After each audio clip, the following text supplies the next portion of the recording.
Good evening, sir. Good evening. You all right? I'm very well, thank you. Thanks for doing this. Not a problem. Not a This problem. is Burman Can's Three Wise Fools offshoot. So we're doing checking in with, chatting to Steve. Steve, where do you work? I work for Cleveland Police, detective with the domestic violence unit. Okay, so you're no stranger to having to deal with mental health in your work. Absolutely not. As well. Thank you for doing this today. What we're trying to find out is what are blokes doing throughout lockdown and throughout all these restrictions and the difficulties it's put on us. How we're using the 5 ways to well-being to keep our head above water, so to speak. So, in whatever order, how have you been using the 5 ways? I think what I've learned is first and foremost is the biggest thing that helps me is to talk. Yes. And for a long, long time, that was the most difficult thing. Is to just open my mouth and say to someone, I'm having these issues, and the amount of people who turn around and say, well, so am I, and you wouldn't. The effect that has is you could, if you could bottle it and sell it, you'd make a fortune. I think. So connecting. So for you, talking about how you're feeling, being open and honest about it is a big deal. Yeah, first of all, absolutely. Is that with your pal? You connect with your pals, with mates, chat about that as well. I have, yeah. Obviously, friends outside of the place, it's been difficult with the COVID restrictions and things. And I just happened, I don't know what it was, I don't know what triggered it, but I just thought, I'm going to text my pal, my best man at my wedding, who I haven't seen for a long, long time. Mm-hmm. And out of the blue, I text him, and just the simple of how are you, and the formalities of how that is, how you doing, etc., etc. And then straight away, within a couple of texts, he was talking about what he's going through, how he's coping, because likewise, anxiety sufferer, yes, everything that goes with that. And what he was saying was what I was experiencing. And again, I could feel it. I can feel the relief of when, because the biggest thing for me is bottling it all in and thinking it's just me. Fantastic. I'm the only one with this trouble and no one else is. And it just goes further what I was saying earlier, like just a text out of the blue. I haven't heard from him in months. I thought I'll drop him a text and see how he is, and it went from there. It was great. It wouldn't have to be. I suppose anyone watching this, reaching out to any friend who it doesn't, not even if they had to be isolated or lonely in some way or whatever it would be. It's about that important to staying connected, even if mental health problems aside. It's just very highly beneficial, isn't it? Just to reach out and have that contact, basically. Yeah, especially this, with what we're going through at the moment. I think it's massive. It's massively important. Have you been getting out and about as well, being active? I have, yeah. Again, that's a massive thing for me. It's so hard when I'm in that deep, dark place that I call it to motivate myself. And I struggle with my weight from it, and I start to put weight on, and not as active as I used to be in regards to the playing football and things like that. So I found it really difficult, and I found that you're just stuck in a rut. And some days it's a massive battle in my head. I always equate it to an angel and the devil sat on either shoulder, and a lot of the time the dark devil wins, and I sit on my backside, don't move a muscle, start eating, and then I just feel awful, and it's a vicious cycle. Yes. But certainly recently, obviously with the COVID, it's encouraging you to get out there, exercise, go for long walks. Yes. Particularly the area that I live, there's a lot of people who you bump into, obviously social distancing, hello, you're all right and everything, but it's a lot of people are doing it, and it's the biggest thing for me, of just getting some fresh air in your lungs and just getting a different perspective of instead of sat in, seeing the same old four walls. And if I'm inside, I'm like what I call a cat on a hot tin roof. It's just a million miles an hour, ping pong in the head, and I can do this, can I do that, what's this, and it's just a nightmare, and I have to get out. And even if it's on the bike, or it's, I went for a run the other day, well, I say a run, it's a quick walk. Yeah. But I did it, and it makes you feel better in yourself, because I start to notice that the weight's going a bit, and it's just a complete package of trying to, if you feel well physically, you're going to feel well mentally. Yeah, so many people, you're definitely not alone in experiencing that, and those sort of feel like the walls are coming in, and you just need to get out literally and stretch and just, be in a bigger open space.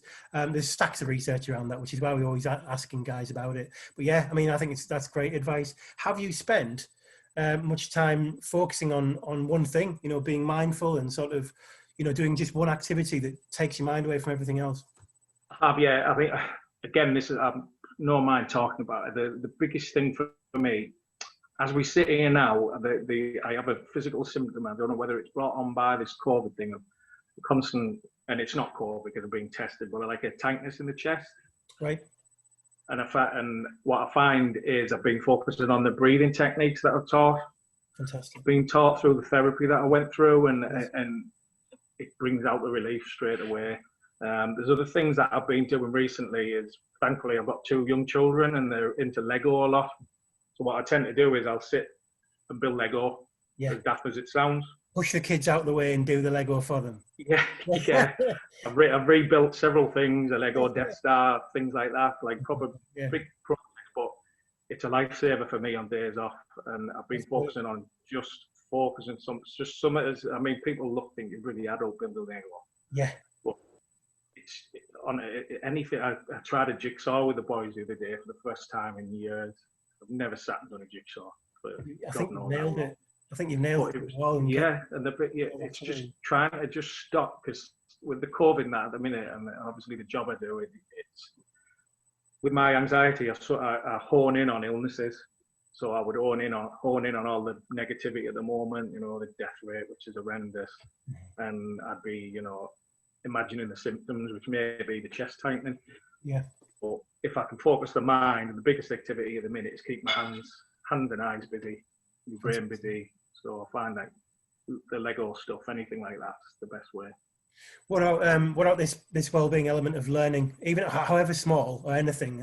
Is there anything you particularly find that you small things? There is, yeah. I mean, obviously with the job I do at the moment, there's a big emphasis on it, and there's a thing called Blue on the Loo that the police are massively into at the moment. So obviously, might want to get that checked out. yeah. Well, yeah, there's that. You go in and there's posters at the urinals, for example. So when you start having a wee, there's stuff that you can read, and they're massive. And I was reading today, there was things about PTSD, believe it or not. And there was a lot of things up there of what officers go through on a daily basis, but it says that they're also battling, you know, the mental health issues as well as coping with that. So again, I've learned that, you know, a lot of people must be suffering from it if the force are taking notice, and finally, you know, advertising it, that they do recognise it. Yes. Another example, a thing this morning, I just took the time to say just simple, how are you doing to someone? And that turned out in them, you know, talking about the problems. They had a domestic situation that they weren't sure about, and they walked away and they said, "You've helped me no end." And it's just as simple of how are you doing today? I've heard that you do a meat draw. Tell me about that. Oh, yeah. Part of my coping at work is I'll sometimes in the office that I'm in, I just need to get out and go for a bit of headspace and have a walk around, you know, Matt will probably tell you that I'm a bit like proper Middlesbrough born and bred in the Thornsby, you know, grew up on the estate, and no airs and graces. My family are massively social club orientated. Yeah. You know, to the point where some of them have never left Middlesbrough, and the social clubs the world. So when Matt was leaving shift, we decided it would be good to have a meat draw, social club style. Right. So he managed to secure, I don't know how he did it. He must have run some butcher. He got a load of meat, chickens, you name it. He got it. And on his last shift in the parade room, we conducted a meat draw. Get in. And it went down a storm. It is. People were coming in, you know, they had a proper draw, all above board, everything. And people were walking away with chickens, joints of meat. And it just took me back to the days, because my granddad had often win. And I'm sure it was rigged. And he lived up the road from us at the time. And my mum would do his Sunday dinner for him. And he'd always ring up and say, "I've won again." Yeah. So it'll be a big meat. And it was great. So that's where I got that inspiration from. Fantastic. And given that bit of time, though, if everyone appreciated it, that's exactly what it's about. Those little small things that people do. Absolutely. I have, I can't remember where on earth the story was, but I've heard it a few times, which is, it's always the person who's just joined the club, brand new member, who always wins the meat draw or wins the draws, and everyone looks. Oh, yeah. Yeah. There's absolute hell on. You know, I walked in, particularly if you're in someone else's seat, that's a big thing. But yeah, if you win bingo or you win something like that and you're not a regular, Yes. Yeah. it's a no-go. It's You're not- lucky if you come out of there alive, to That's be it. honest. Yeah, yeah. Thank you very much. I'm looking forward to having a longer chat with you. A bit of an Yeah. insight on mental health and just your experiences to inspire other blokes as well. And thank you very much for your time. We'll get this up and share You're very it. welcome. And Yeah, thank you. Take care.